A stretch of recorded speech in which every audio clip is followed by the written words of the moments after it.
কই আজরাইলে মারছি? কয় যে একটু আগে একটা লোকের চোখে ঘুষি মারলেন না? বলে হ্যাঁ, ও তো দেরি করলে মেরেই ফেলতাম। তো উনি কে? উনি আজরাইল। জিব্বে কামড়ে বলেছে আস্তাগফিরুল্লাহ। তো উনি আজরাইল তো আমি চিনি না, উনি আইসে আমার তো চতুর্দিকে শত্রুতে ভরা, আর এভাবে সামনের পর এসে কয় তোমার জান নীতি আইসি, ওর তো খালি হাতে ছেড়ে দেওয়া যায় না, এই জন্য এক ঘুষি দিছি। আর যদি কথা না বলে বসে থাকতো মেরেই ফেলতাম। তো উনি যে আজরাইল তো আমি জানি না, আমি বড় লজ্জিত। তো জিবরিল আলাইহিস সালাম বলছেন আচ্ছা যেই হোক না কেন, আপনার শত্রুতে মারুক আর আজরাইলে মারুক, মরলে তো আপনি আসল জায়গায় চলে যাবেন। যেই আল্লাহর মহাব্বতে ফিরাউনের সাথে লড়াই করেছেন, যেই আল্লাহর মহাব্বতে এত যুদ্ধ বিগ্রহ করছেন, দেশান্তর হয়েছেন, হিজরত করেছেন, যেই আল্লাহর মহাব্বতে নীলদরিয়া পার হয়ে বংশ ধরে এই পার চলে এসে মরুর ফাঁকা জায়গা রয়েছেন, ঘর নাই, বাড়ি নাই, পানি নাই, খাবার নাই, দাবার নাই, কিচ্ছু নাই, তো মরলেই তো সে আল্লাহর কাছে যাবেন, তার আগে তো আল্লাহর সাথে সরাসরি দেখা হবে না। তো আপনি মরাকে ভয় পেলেন কেন? তো মুসা আলাইহিস সালাম বলছেন আমি মরাকে ভয় পাইনি, আমি মরতে জন্য রেডি এনি টাইম। তবে কেন মরতে চাইলেন না? ওনারা মারলেন যে আল্লাহ পাকের সাথে আমার কিছু জরুরি কথা রয়ে গেছে, সেই কথাগুলো এখনো শেষ হয় নাই, এর মধ্যে আমি মরবো কিভাবে? তো বলেন কি কথা, আমি যে পৌঁছাই। তো মুসা আলাইহিস সালাম বলছেন যে আপনার কাছে বলবো তো আজরাইলের কাছে বললেও পারতাম। উদ্দেশ্য কি? যে আল্লাহ পাকের সাথে আরেকটা বার কথা হবে। প্রেমিকা প্রেমিকের প্রেমাস্পদের সাথে যতবার কথা বলতে পারে অতবার মজা না? মুসা আলাইহিস সালাম সরাসরি আল্লাহর সাথে কথা বলেছেন। এতদিন তো কথা শেষ হয়ে গেছে, এখন ইন্তেকালের সময়, তাই উনি চাইছেন যে মরার আগে আরেকটা বার গল্প করে মরবো। এর জন্য জিবরাইলকে বলছে তোমার কাছে বলা হবে না, ওটা তার সাথে হবে কথা, যে প্রস্তাব পাঠাও, প্রস্তাব পৌঁছাও। তো জিবরিল আলাইহিস সালাম কথা না বাড়াইয়া চলে গেছে, যে বলছে আল্লাহ তোমার সাথে কিছু কথা বলতে চাই। তো মুসা আলাইহিস সালামকে আল্লাহ পাক ডেকে পাঠাইছে, আসো। আল্লাহ আর মুসা আলাইহিস সালামের মাঝে কথোপকথনের জায়গা হলো জাবালে তুর, তুর পাহাড়ে গল্প হয়। মুসা আলাইহিস সালাম গিয়েছেন, আল্লাহ পাক জিজ্ঞেস করছেন তুমি আজরাইলকে মারলে কেন? তা আল্লাহ এই কারণে মারছি, তোমার সাথে একটু শেষ গল্প করব, তার আগে আমি মরতে রাজি না।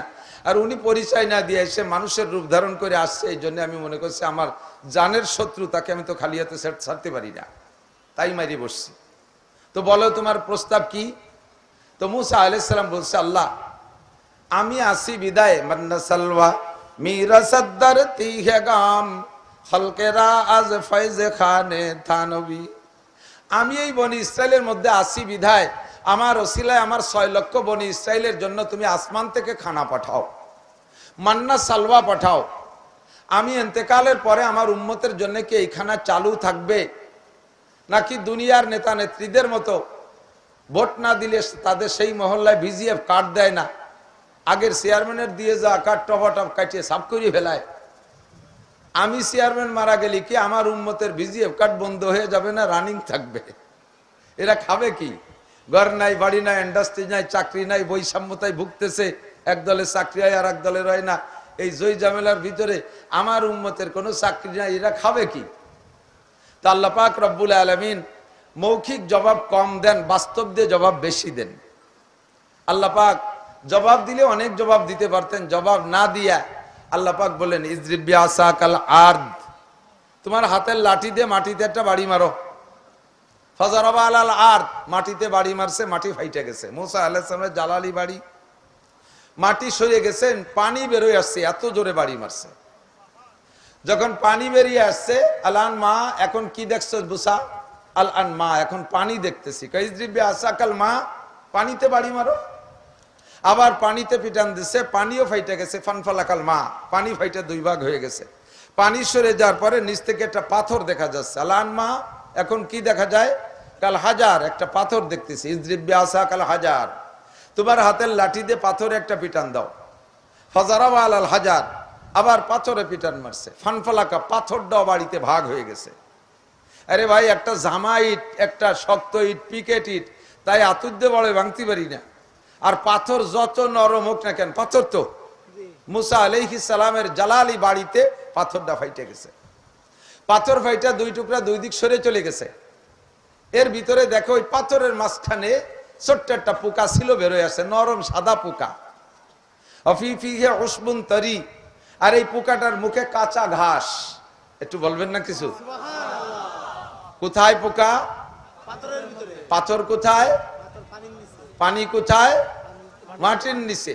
অক্সিজেন নাই, কোনো যন্ত্র নাই, প্রবাহিত বাতাস নাই, এই জায়গা কাঁচা ঘাস পাথরের পেটের ভিতরে। আকালা নেস অবাকিয়া নেস, অর্ধেক খাইছে আর অর্ধেক বাকি আছে। পোকাটায় আওয়াজ দিয়ে দিয়ে খাচ্ছে আর আল্লাহর শুকর আদায় করতেছে। মুসলমান না শুকর। পোকাটায় বলতেছে, আরবিতে দোয়া করতেছে। মুসা আলাইহিস সালাম শুনলেন, সুবহান মান তারানি, সব পবিত্রতা তোমার আল্লাহ, তুমি আল্লাহর। মান তারানি, যে আল্লাহ তুমি আমাকে দেখতেছো। মাটির নিচে পানি, পানির নিচে পাথর, শক্ত পাথরের পেটের ভিতরে আমি থাকি, তুমি আরশে আজিম থেকে আমাকে দেখো। এ ভাই দেখে, কতক্ষণ দেখে? কে দেখে? ওই পোকারে দেখে, আমারে দেখে না। গাঁজাখোর পাট বাগানে যে গাঁজা কিনা বেচা করে, আল্লাহ দেখে না? দেখে দেখে। ফেন্সিডিল হিরোইন বেচা কিনা লাগে তো দেখে না? ঘুষখোররে দেখে না? সুদখোররে দেখে না? নুসরে দেখে না? দেখে দেখে।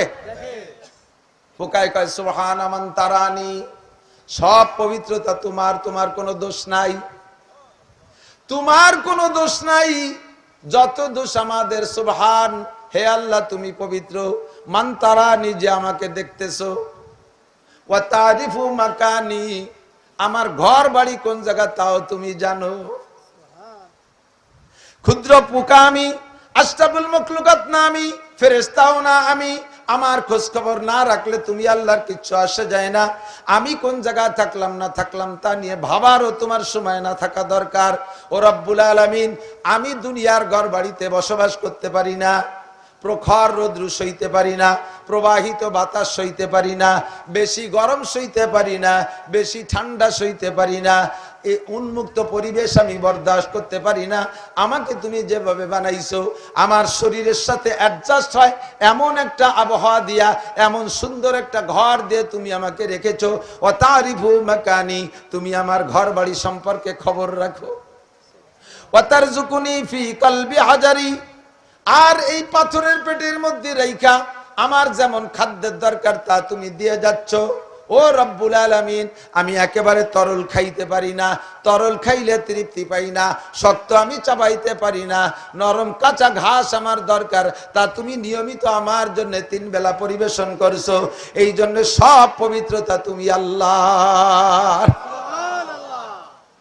মুসা আলাইহিস সালাম পোকাটার এই তার জবানের জিকির আর শুকর এইগুলো শুনলেন আর দেখলেন, আর তার খাবারের ব্যবস্থা দেখলেন। রব্বুল আলামিন সরাসরি দেখাই দিয়েছেন, মুখ দিয়ে আল্লাহ পাক মুসা আলাইহিস সালামকে ভাষা দিয়ে কিছু বলেন নাই। মুসা আলাইহিস সালাম দেখা খাররা মুসা সাইকা, একটা চিৎকার মেরে সিজদায় পড়ে কয়, রব্বুল আলামিন, এই পোকাটা আশরাফুল মাখলুকাত না, এর জন্য কোন নবী রাসূল দোয়া মুনাজাত করে না, এর জন্য কোন সরকার বাহাদুরের কোন বাজেট বরাদ্দ নাই। মালিক তুমি তাকে এমন একটা পোকা, যার জন্য জান্নাত নাই জাহান্নাম নাই, হাসরে মিজানে পুলসিরাতে কোনো জবাব দেহিতা নাই, এই পোকাটারে বানাইছো মাত্র তোমার কোন উদ্দেশ্যে, তাকে তুমি নিয়মিত খানা খাওয়াচ্ছ। ও রব্বুল আলামিন, আমার 100 ভাগ একিন আগে ছিল, এখন 1000 ভাগ একিন হয়ে গেছে। আমি মুসা চলে যাওয়ার পর তুমি আমার বনি ইসরাইলকে না খাওয়ায় রাখবা না।